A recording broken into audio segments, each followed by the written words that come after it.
నమస్కారం కిరణ్ టీవీ భక్తి ప్రేక్షకులకి స్వాగతం. నేను మీ గాయత్రి. ముందుగా ప్రేక్షకులకు అందరికీ కూడా ఉగాది శుభాకాంక్షలు. కొత్త సంవత్సరంలోకి అడుగు పెడుతున్నాం కాబట్టి ఈ సంవత్సరం అంతా ఏ విధంగా ఉండబోతుంది, ఎలాంటి జాగ్రత్తలు తీసుకోవాలి అని తెలియజేయడానికి గోనుగుంట్ల సురేష్ బాబు గారు ఉన్నారు. వారితో మాట్లాడదాం. నమస్కారం గురుగారు. గాయత్రి గారు నమస్కారం అండి. గురుగారు, అసలు ఈ సంవత్సరం పేరేంటండి? ఓం గం గణపతియే నమః. స్వర్ణలక్ష్మి నమస్తే అస్తు. పరబ్రహ్మ స్వరూపిణి రాజ్యం దేహి ధనం దేహి సర్వకామాంచ దేహి మే. తల్లి, ఈ సంవత్సరం పేరు ఫస్ట్ తెలుసుకోవడం చాలా ఇంపార్టెంట్. ఒక్క స్టెప్ కొంచెం డీప్గా చెప్తాను. నారద మహర్షికి 60 మంది కుమారులు ఉన్నారు. ఒక యుద్ధంలో వాళ్ళంతా చనిపోతారు. తండ్రి కాబట్టి బాధ ఉంటుంది కదండి. 60 మంది కుమారులు చనిపోతే విష్ణుమూర్తి దగ్గర ఇంకా నారాయణ నారాయణ అంటూ ఉంటాడు కాబట్టి ఆయన దగ్గర ఏడుస్తాడు. అప్పుడు నీ కొడుకులు నిజంగా చనిపోలేదు, కాలపురుషుడి దగ్గర ఉండేసి ఒక్కొక్క సంవత్సరాన్ని ఒక్కొక్క కొడుకు రక్షించుకుంటూ రిప్రజెంటేషన్ చేస్తూ ఉంటాడని విష్ణుమూర్తి వరం ఇస్తాడు. అందుకని ఈ 60 సంవత్సరాల పేర్లు అనమాట ఇవి మనకి. ఈ 60 సంవత్సరాలకు ఒక్కొక్క పేరు నారద మహర్షి యొక్క కుమారుల పేర్లు ఇవి. ఇది చాలా మందికి తెలియదు అనమాట. అయితే ఆ సంవత్సరంలో ఆయన కుమారుడు ఒక ఆయన హెడ్ దీనికి. ఆయనకు ఒక రెస్పాన్సిబిలిటీ ఇస్తారు. అంటే ఈ సంవత్సరం అంతా నువ్వు అందరినీ ఇలా జాగ్రత్తగా చూసుకో, కాపాడుకో, సృష్టిని రక్షించు, ఈ కాలపురుషుని గమనంలో వాళ్ళందరినీ వాళ్ళ విధులు చేసే విధంగా చూడమని వాళ్ళకి రెస్పాన్సిబిలిటీస్ ఇస్తారు. అందుకని ఒక్కొక్క సంవత్సరం ఒక్కొక్క కుమారుడు అధ్యక్షుడు కాబట్టి వాళ్ళ స్టైల్ దీన్ని కాపాడుతూ ఉంటారు. ఈ కుమారుడి పేరు పరాభావ నామ సంవత్సరం. అది పరాభవం అంటే మనకు అందరికీ ఉంటుంది. అభావం అంటే ఇన్సెక్యూరిటీ, ఇన్ఫీరియారిటీ కాంప్లెక్స్ అనేది. పరా అంటే దూరంగా ఉండు అని. అంటే మనలో ఉన్న ఇన్ఫీరియారిటీ కాంప్లెక్స్కి, ఇన్సెక్యూరిటీస్కి మనం దూరంగా ఉండాలి అని దాని మీనింగ్. అంతేగాని అవమానం జరుగుతుంది అది ఇది జరిగిపోతుందని కాదు. మనలో ఉన్న ఇన్ఫీరియారిటీ కాంప్లెక్స్కి, ఆత్మన్యూన్యత భావానికి, పిరికితనానికి దూరంగా ఉండండి, ధైర్యంగా ఉండండి అని. మరి అది ఎలా జరుగుతుంది? ఎప్పుడు మనిషి ధైర్యంగా ఉంటాడండి ఎప్పుడైతే ధర్మబద్ధంగా తనంతా తను ఒక పని చేసుకుంటూ వెళ్ళిపోతూ ఉంటాడో, ధర్మో రక్షిత రక్షత, ఆ ధర్మం వాళ్ళని కాపాడుతుంది. అందుకని ఎప్పుడైతే ధర్మబద్ధంగా మన పని మనం చేసుకుంటామో ఎప్పుడు ఎవరికి భయపడడా మనిషి ధైర్యంగా ఉంటాడు. అందుకని ధైర్యలక్ష్మి వస్తుంది. ఎప్పుడైతే ధైర్యలక్ష్మి వస్తుందో సంతానలక్ష్మి, వరలక్ష్మి, అన్ని లక్ష్మి, ఐశ్వర్యాలకు అన్ని లక్ష్మిలు వచ్చేస్తూ ఉంటారు. ధనం కూడా చేస్తుంది. అందుకని మరి మనం ఎందుకు కొన్నిసార్లు మనం తెలుసో తెలవక ఇన్ఫీరియారిటీ కాంప్లెక్స్కి గురవుతాం. ఫేక్ ఎక్స్పీరియన్స్ పెట్టుకుంటాం, ఏదో రాంగ్ కమిట్మెంట్ ఇచ్చేసి ఆవేశం చేసేస్తూ ఉంటాం. అప్పుడు ఏం చేయాలి? మరి మన కరెక్ట్ మార్గంలోకి రావాలి కదా. ఆ కరెక్ట్ మార్గానికి రావడానికి ఈ 7 బేస్ అనమాట. అందుకని మన పూర్వకాలంలో లేదంటే గతంలో ఏదైనా మిస్టేకులు చేసినా, తెలుసో తెలవక అధర్మ మార్గంలో ప్రయాణించిన మనకున్న భ్రమలన్నీ పటాపంచలైపోయేసి వాళ్ళ పరాభవం, అవమానానికి గురయ్యి, అపజయానికి గురయ్యేసి, భంగపడి రియాలిటీ తెలుసుకొని మళ్ళా సన్మార్గంలో రావాల్సిన సంవత్సరం కాబట్టి పరాభావనామ సంవత్సరం అంటారు. ఓకే, తప్పకుండా గురుగారు. ఇప్పుడు వచ్చేసి మనము వృశ్చిక రాశి వారి గురించి మాట్లాడుకుందాం. వృశ్చిక రాశి వారికి ఉగాది నుంచి ఆదాయము, వ్యయము, రాజపూజము, అవమానాలు ఇవన్నీ కూడా ఎలా ఉండబోతున్నాయి? ఓవరాల్గా సంవత్సరం మొత్తం కూడా వీళ్ళ జాతకం ఎలా ఉండబోతుంది ఒకసారి తెలియజేయండి.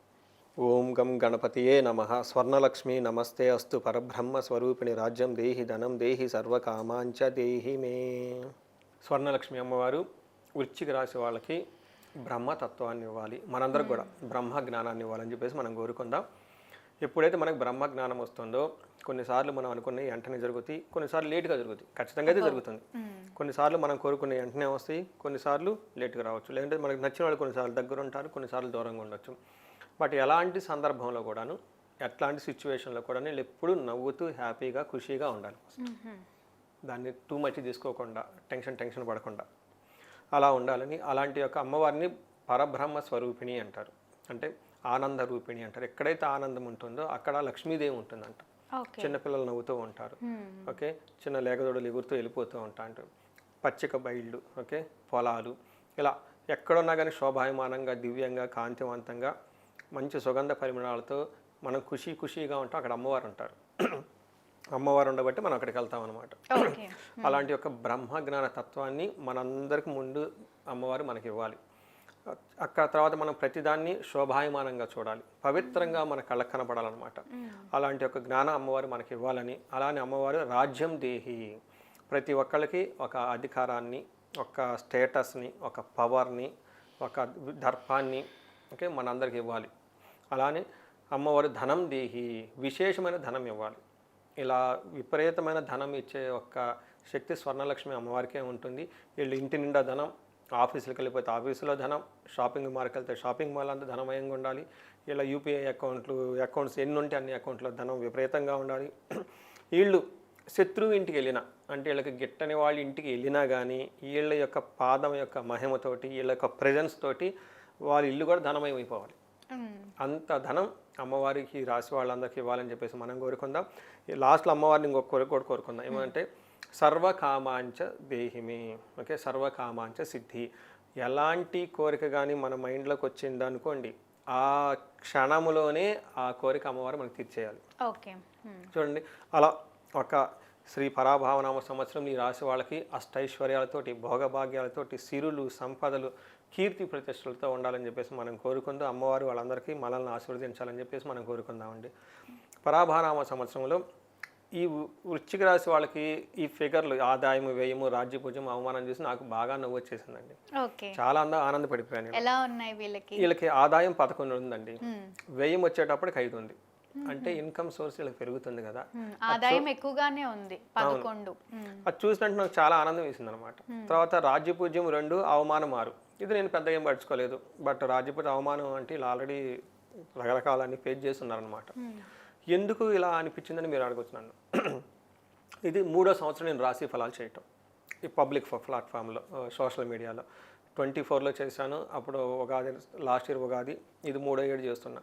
ఆ టైంలో నేను ఇలా సోషల్ మీడియాలో, యూట్యూబ్ ఛానల్లో ఇంటర్వ్యూలు ఇచ్చిన టైంలో ఆ వీడియోలని మళ్ళీ కాల్ చేస్తూ ఉంటే, కాల్స్ వస్తాయి కదండి, వాళ్ళు కన్సల్టేషన్ తీసుకుంటూ ఉంటారు. ఆ టైంలో వీళ్ళకి అష్టమ శని నడుస్తూ చాలామంది ఇబ్బందులు పడిపోయారండి. ఎక్కువగా భార్యాభర్తల మధ్య మిస్అండర్స్టాండింగ్లు, గొడవలు, బిజినెస్లు చేస్తే కలిసి రాకపోవటం, ఇలా టఫ్ అయిన సిచ్యువేషన్ నేను చూస్తున్నాను వాళ్ళకి కాల్స్, క్లయింట్స్వి. ఆ తర్వాత లాస్ట్ ఇయర్ వచ్చేటప్పటికి అది వెళ్ళిపోయేసి అర్ధాష్టమ శని వెళ్ళిపోయింది. కానీ అష్టమంలో గురువు ఉన్నారు. గురువు ప్రాబ్లం కలిగించారు. అయితే ఏమైందంటే చాలా వరకు చాలామంది జీవితాల్లో చాలా ఇంప్రూవ్మెంట్ వచ్చింది. అయితే గురువు వీళ్ళకి సపోర్ట్ పోవటంతో ధనానికి సంబంధించి ఉద్యోగంలో బాగా ఇబ్బందులు పడ్డారు. అంటే ఇష్టం లేకున్నా లేకపోయినా ఉద్యోగంలో ఏదో చేసుకుంటే వచ్చేసింది. అంటే వాళ్ళు ఉద్యోగం చేస్తున్నారు కానివ్వండి, అందులో వాళ్ళకి ఒక ప్యాషను, ఒక క్రియేటివిటీ, లేదంటే మంచి ఏమంటారు వెల్ గ్రోత్ ఉన్న ఉద్యోగం కాకుండా ఏదో ఇబ్బందులతోటి చేయాలి కాబట్టి బలవంతంగా చేస్తున్న ఆలోచన చాలా మందికి ఎక్కువ ఉంది. ఉద్యోగంలో బాగా అంటే గురువు అష్టమంలో ఉండటంతో వీళ్ళకున్న నాలెడ్జ్ కానివ్వండి, స్కిల్స్, వాటిలో బాగా మేనేజ్మెంట్ పొజిషన్లు ఎవరైతే ఉంటారో, నాయకత్వ లక్షణాలు ఎవరెవరికి ఉంటాయో వాళ్ళు అవి సరిగ్గా శోభంచు అనమాట. ఆ టైంలో ఏదో చేయాలి జాబ్స్ చేస్తూ ఉంటూ ఉంటారు. లేదంటే ఇబ్బందుల్లో ఏదో అప్పటిదాకా కూల్గా కామ్గా ఉన్న వాళ్ళు కాస్త ఉరుకులు పరుగులు పడుతూ చేస్తూ ఉన్నవాళ్ళు ఎక్కువగా ఉన్నారు ఈ వృశ్చిక రాశి వాళ్ళు లాస్ట్ ఇయర్ అంతా. అంటే వరస్ట్ సిచ్యువేషన్ నుంచి చాలా ఇంప్రూవ్మెంట్ అయిన సిచ్యువేషన్. ఇప్పుడు రాబోయే ఇయర్ కనుక చూసుకుంటే ఇంకా బాగుంటుంది, ఇంకా బాగుంటుంది. ఎందుకు అనుకున్నారనుకోండి, కష్టాలు పడ్డ వాళ్ళ దగ్గర నుంచి కష్టాలేమి లేకుండా ఏదో గుర్తింపు లేకుండా చేసుకుంటూ వెళ్ళిపోయారు. కానీ బాధ రైతులు కదా, ఇప్పుడు వీళ్ళకి భాగ్యయోగం రాబోతుంది. గ్రహాలన్నీ అనుకూలంగా ఉన్నాయా? గ్రహస్థితి ఎలా ఉంది? అదే గురుడు వీళ్ళకి మహాభాగ్యాన్ని ఇవ్వబోతుంది. అందుకని ఈ ఫిగర్లు ఇవి చూడంగానే ఆ 3 years హిస్టరీ నా దగ్గర ఉంది కదండి, నేను రీసెర్చ్ చేస్తూ ఉంటాను అనమాట. ఇటు మహర్షులు ఇచ్చిన జ్ఞానాన్ని, హార్వర్డ్ బిజినెస్ కేసులో అని మనకి యూనివర్సిటీ ఉంటుందన్నమాట, వరల్డ్ మోస్ట్ రిప్యూటెడ్ యూనివర్సిటీ ఉంటుంది. వాళ్ళ ఎడ్యుకేషన్ సిస్టమ్ డిఫరెంట్గా ఉంటుందన్నమాట. ఆ థియరీస్ అవన్నీ చదువుకొని రియల్ టైంలో అడిగిన కేసులు ఏమేమి జరుగుతుందని తీసుకొని చదువుతూ ఉండి వాళ్ళు ఇన్నోవేటివ్గా చేస్తూ ఉంటారు అనమాట. నేను కూడా అలానే మహర్షులు ఇచ్చిన ఈ జ్ఞానము, ఈ ఎన్నో బుక్స్, మహర్షులు ఇచ్చిన ఈ థియరీస్ ఇవన్నీ ఒకసారి పెట్టుకొని రియల్ లైఫ్లో ఎలా ఉంది చూసుకొని వీటిని కంపారిజన్ చేసుకొని నేను వెళ్తూ ఉంటాను అనమాట. సో ఇది ఒక రీసెర్చ్, అప్పట్లో రీసెర్చ్ ఎక్కువగా చేసిన రాశి ఇది అనమాట. నేను ఆ టైంలో వీళ్ళకి మహాభాగ్యయోగం పట్టుకుంటుంది అనమాట. అందుకని 3 సంవత్సరాల డేటా నా దగ్గర ఉంది, కాల్స్ హిస్టరీ నా దగ్గర ఉంటుంది. ఎవరు క్లయింట్ వచ్చిన వెంటనే ఫోన్ ఇవ్వను, అది రీసెర్చ్ కింద పెట్టుకుంటాను అనమాట. నేను ఆ కేసుని ఒక ఫ్యూచర్కి ఎలా ఉపయోగపడుతుందని. ఇందులో క్రమంగా ఇలా ఇంత ఫుల్ డేటా ఇది నా దగ్గర ఉంది కాబట్టి లాస్ట్ 2 years కంపేర్ చేసుకుని ఫ్యూచర్ ఎలా ఉండబోతుంది, మహర్షులు ఏం చెప్పారని బట్టి నేను చెప్తున్నాను. ఇందులో గ్రహస్థితి మీరు అడిగిన విధంగా 5వ ఇంట్లో శని ఉన్నారండి, 8వ ఇంట్లో గురువు ఉన్నారు ప్రస్తుతానికి, తర్వాత 4వ ఇంట్లో రాహువు, తర్వాత కేతు వచ్చేటప్పుడు 10వ ఇంట్లో ఉన్నారు. అయితే గోదావరి పుష్కరాల తర్వాత గురువు వీళ్ళకి గేమ్ చేంజర్. గురువు వచ్చేటప్పటికి 9వ స్థానానికి వెళ్ళిపోతూ ఉండటంతో విపరీతంగా కలిసి వచ్చే అవకాశం ఉంటుంది. మనకి 5వ ఇంట్లో శని ఉంటే కేతు వల్ల కలిసి వస్తుంది అంటున్నారా? కేతు వీళ్ళకి కేతు 10వ స్థానంలో ఉన్నారు. ప్రొఫెషనల్ మ్యాటర్స్లో కొంచెం వాళ్ళతో వీళ్ళతో గొడవలయ్యే అవకాశం ఎక్కువ ఉంటుంది. బట్ వీళ్ళకి ఫుల్ గేమ్ చేంజ్ తీసుకొచ్చేది ఎవరంటేనండి గురువు. ఇప్పటిదాకా వీళ్ళు గురువు వల్లే, అంటే మిగతా ఏ గ్రహాలు కూడా అంత ఇబ్బంది పెట్టే విధంగా లేవు. అష్టమంలో గురువు ఉండి ప్రొఫెషనల్లో ఇబ్బంది పెడుతూ ఉన్నారు. కేతు కూడా ఉన్నారు. ఇప్పుడు ఏమవుతుంది, ఎప్పుడైతే అష్టమంలో బయటకు వచ్చేసారో మహాభాగ్య యోగం వచ్చేస్తుంది. అంటే టోటల్ సినారీ మారిపోతుంది అనమాట. మిగతా గ్రహాలు యావరేజ్గా ఉన్నాయి. బాగా ఇబ్బంది పెట్టే గ్రహం వచ్చేటప్పుడు గురువు అవుతుంది. వీళ్ళకి 5వ స్థానంలో శని ఉండటం ఏమవుతుందంటేనండి, 7వ ఇంట్లో కానివ్వండి ఫ్యామిలీతో కానీ కుటుంబంతో మనస్పర్ధలు వస్తూ ఉంటాయి, డిస్టర్బెన్స్. బట్ అవి కూడాను మేనేజ్ చేసుకునే పరిస్థితిలో ఉంటుంది. అంటే ఇబ్బంది పడితే ఏముండదు. ఒక్క విషయంలో గుర్తుపెట్టుకోవాలి, 5వ ఇంట్లో శని అంటే ఎనీ క్రూర గ్రహం ఉంటే వీళ్ళకి టూ మచ్ ఎడిక్షన్స్ వస్తాయి అని చెప్తారు. అంటే ఎక్కువగా గ్యాంబ్లింగ్ ఆడాలని, వాళ్ళతో వీళ్ళతో కలిసి తిరగాలని చెప్పేసి, ఈ గోవాలు పోదాం, అటు ఇటు వెళ్ళిపోదాం అని చెప్పేసి ప్లానింగ్లు ఎక్కువ పెట్టుకుంటాం. అలాంటి వాటిలో ఎడిక్షన్ అయిపోతారు. ఈ భయ ఏం కష్టపడతాం, అటు ఎనీవే ప్రొఫెషన్ బాగలేదు, లెటర్స్ గో ఎంజాయ్ అట్లా వెళ్ళిపోతూ ఉంటారు అనమాట ఆ బాధను తట్టుకోవడానికి. ఇది ఎక్కువ ఉంటుందండి. మనకి ఏం చెప్తారంటే హీన స్త్రీ భోగం తాపం అని చెప్తారు. అంటే వీళ్ళ స్టేటస్ కంటే కూడా పెద్దవాళ్ళతో కాకుండా తక్కువ స్టేటస్లో ఉన్న వాళ్ళతో పరిచయాలు పెంచుకుంటారు. తద్వారా చెడుతిరుగులు తిరిగే అవకాశం ఎక్కువ ఉంటుందని చెప్తూ ఉంటారు అనమాట. ఇది ఒక్క విషయం కొంచెం జాగ్రత్తగా ఉండాలి. అంతేకాకుండా జ్ఞాతి వ్యాజ్యం కలహం, బంధువులతో వాళ్ళతో గొడవ పడుతూ ఉంటారు. బట్ అది కూడా తక్కువ మోతాదులు, ఎక్కువగా టూ మచ్ కాకుండా ఉంటుంది. దీనికి తోడు గురువు కూడా వీళ్ళకి సరిగా ఉపయోగం లేకపోతే బాస్తో కష్టపడటం, కోపడటం, నృపభీతి గాత్ర గాంభీర్య నాశనం నిష్ఠూరం అంటారు. ఈ బాసుని తిట్టుకుంటా, వాళ్ళని తిట్టుకుంటా, అటు తిట్టుకుంటా ఏదో చేయాలి కాబట్టి పని చేసుకుంటా ఉంటూ ఉంటారనమాట. అయితే ఎడ్యుకేషన్కి సంబంధించి, ఫుడ్కి సంబంధించిన విషయాల్లో బాగుంటుంది. ఇప్పుడు పుష్కరాల టైంలో బాగా ఉపయోగం ఉంటుంది. ఎందుకు అంటే గురువు వీళ్ళకి మహాభాగ్య యోగాన్ని తెస్తుంది. భాగ్యం అంటే ఏంటి, collection of all good things అంతా కలిపితే భాగ్యం అవుతుంది. ఏం బాగుంటుందంటే అర్థం బాగుంటుంది. అంటే ఏంటి, ధనం బాగుంటుంది. స్వకులాచార, అప్పటిదాకా ఇంట్లో అటు ఇటు పడుచుకున్న వాళ్ళు చక్కగా ఇంట్లో కూర్చొని ఇంటికి సంబంధించిన వ్యవహారాలని, పండగలు అన్నింటిని చక్కగా జరుపుకుంటూ ఉంటారు. గృహలాభం, చక్కగా ఇల్లు కట్టుకుందామని ఆలోచిస్తూ ఉంటారు. సుఖ భోజనం, మంచి భోజనం తింటూ ఉంటారు. నిత్య స్త్రీ జన సంపర్క, అంటే ఈ లేడీ జెంట్స్ ఎవరైతే ఉంటారో వాళ్ళ చుట్టూ చక్కగా అందరూ లేడీస్ అంతా ఉండేసి ఒక హెల్దీ ఎన్విరాన్మెంట్ ఉంటుంది.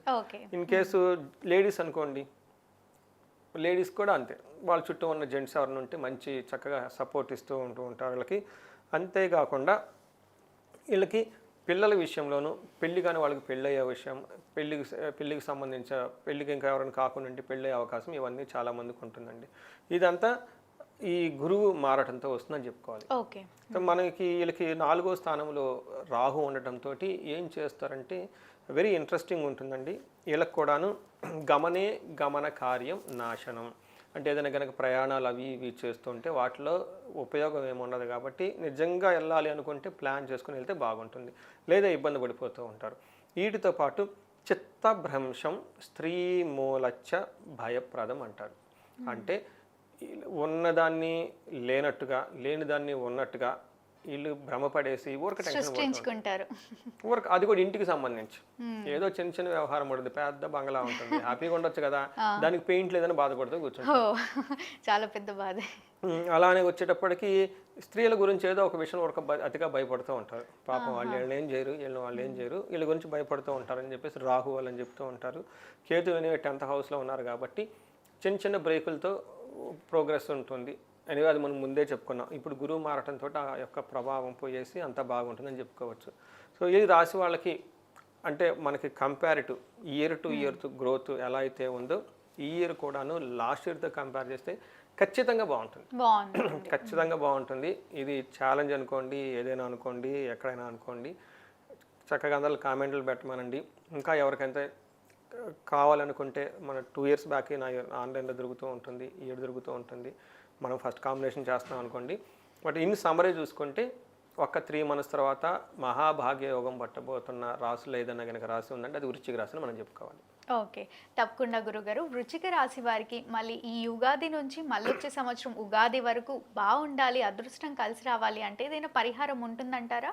చాలా పరిహారాలు ఉన్నాయండి. వీళ్ళు చక్కగా ఎవరైతే ధనానికి ఇబ్బంది పడుతూ ఉన్నారో స్వర్ణలక్ష్మి విశేష హోమం చేయించుకుంటే మల్టీ సోర్సెస్ ఆఫ్ ఇన్కమ్, బహుముఖ ఆదాయ వనరులు వీళ్ళకి వస్తాయి. ఓకే.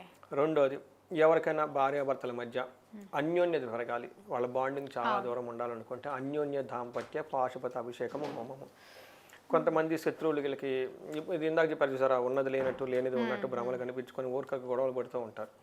ఇలాంటి వాళ్ళకి ఒకసారి ఇంట్లో చండీ హోమము లేదంటే చండీ పారాయణము వెళ్ళొస్తే చాలా బాగుంటుంది. శ్రీశైలం వెళ్ళొస్తే పవర్ఫుల్. ఈ రాశి వాళ్ళకి నేను బాగా ఎక్కువ అడ్వైజ్ ఏం చేస్తానంటే, ఏం చెప్తానంటే విజయవాడ కనకదుర్గమ్మని ఎక్కువ సార్లు విజిట్ చేస్తూ, లేదంటే శ్రీశైలం 1-2 సార్లు వెళ్ళి వచ్చి అక్కడ స్పర్శలింగ దర్శనం అని ఉంటుంది.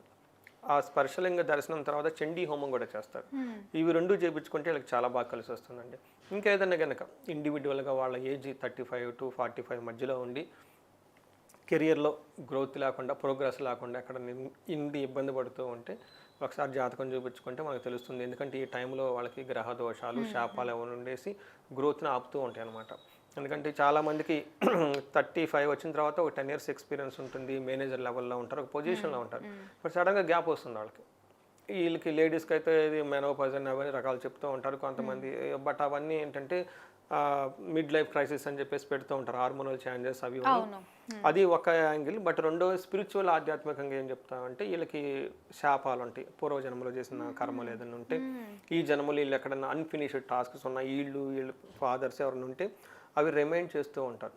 ఆధ్యాత్మికంగా మీరు చేయాల్సిన పనులు ఇంకా చాలా ఉన్నాయని అవి తెలుసుకొని చక్కగా ఆ జాతక చక్రం చూపించుకొని గ్రహ దోషాలు ఉంటాయి ఈ టైంలో వాళ్ళకి, వాళ్ళ యొక్క ఇండివిజువల్గా దశాభుక్తి ఏమి నడుస్తుంది, ఆ గ్రహం ఏంటి, ఆ గ్రహానికి సంబంధించి ఇంకా ఏమైనా దోషాలు ఉన్నాయా, ఆ దోషాలు ఈ శాపాలు ఫస్ట్ తెలుసుకోవాలి. తెలుసుకుంటే ఆ తర్వాత వాటికి పరిహారాలు చాలా సింపుల్ పరిహారాలే ఉంటాయండి. అవి కనుక చేసుకుంటూ ఉంటే ఆ బ్లాకేజెస్ అన్నీ పోయి లైఫ్ 10 రెట్లు వీళ్ళకి చాలా ముందుకెళ్ళే అవకాశం ఉంటుంది. తప్పకుండా గురుగారు, ధన్యవాదాలు. ధన్యవాదాలండి.